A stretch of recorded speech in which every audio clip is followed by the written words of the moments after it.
Yeah, yeah, yeah, yeah. Because I'm happy. I'm a Muslim, that's what makes me happy, and that's the truth. And it's very easy to do dawah, very easy. In India, I've got no problem with the Hindus.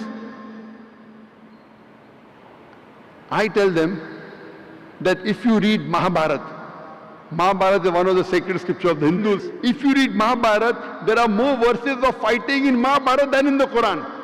Multiple times more verses of fighting in the Mahabharata than the Quran. But the Hindu tells me, no, but that fighting is truth against falsehood. So I said, same fighting is in the Quran, truth against falsehood. Oh, then we have no problem with the Quran. So easy.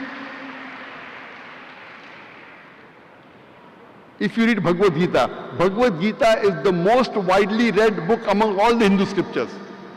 It is a guidance given by Shri Krishna, who is considered as God by the Hindus, to Arjun in the battlefield.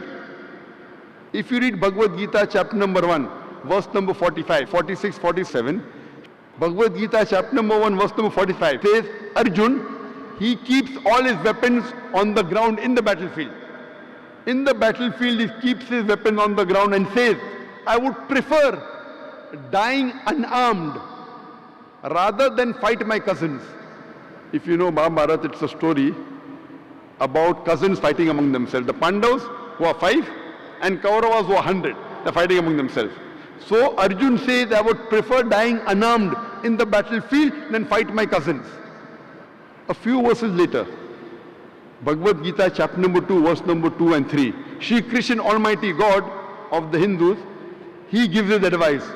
Oh Arjun, how could you be so impotent? How could you be so scared? It is the duty of the Kshatriya to fight. Who's saying that?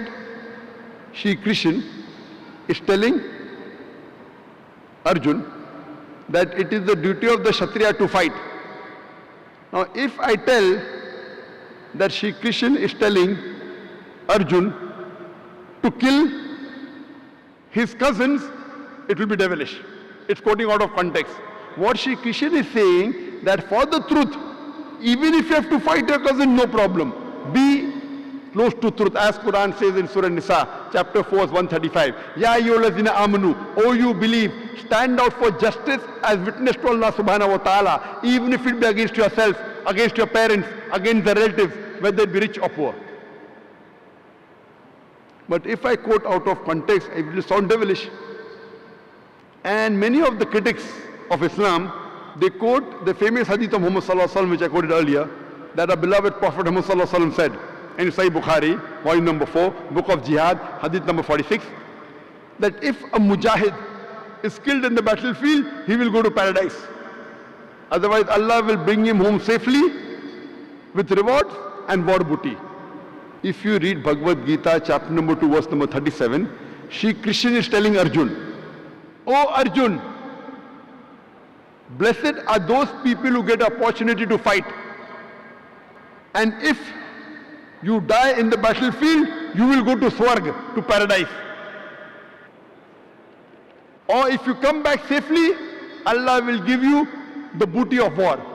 Verbatim what is mentioned in Sahih Bukhari, volume 4, hadith number 46, is mentioned in Bhagavad Gita, chapter number 2, verse number 37. When critics like Arun Shourie take out mistake in the Quran, they have not read their own Hindu scriptures. So easy. I never have problem while speaking to the Hindus. Majority of the Hindus, when they hear my speech, they like, only there may be some politicians like creating fitna and discord. So the politicians may not like my speech because, Zakir is uniting the Hindus and Muslims together. So they create that fitna, for the vote bank.